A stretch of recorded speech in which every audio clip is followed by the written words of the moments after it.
اليوم خطيته وقررت أعلن عبر هالحكم والمعيار. وأحمد مريسي قال والدهر جربته ولقيت كم يا ناس غريبين في الأدوار. وهذا قرار اليوم في العالم اعلنته، قرار وافي الديباج بالختم والإقرار.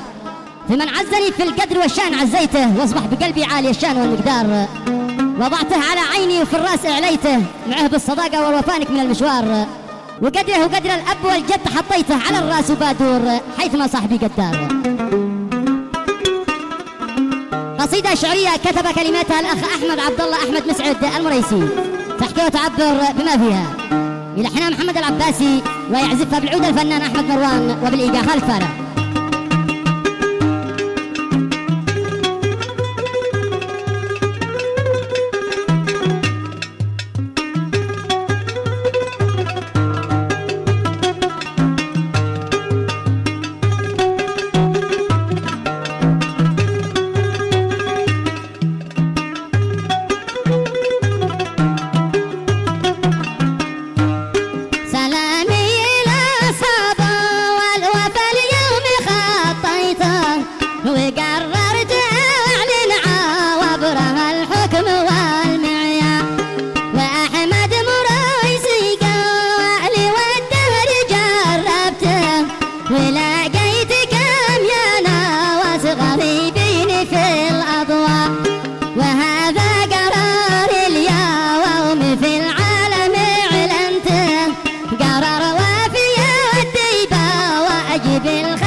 ولا عيب له ولا ويت عنه وسطيته وأكفلت بابي خواشية الريح والإعصار وراسي عزيز ما غير لله وطيته وأحسب حسابي قبل ما تشتعل بالنار فمن والدي الغالي طباعي توارثته وصدق الوفاء والطيب من جدي المغوى وختم الكلام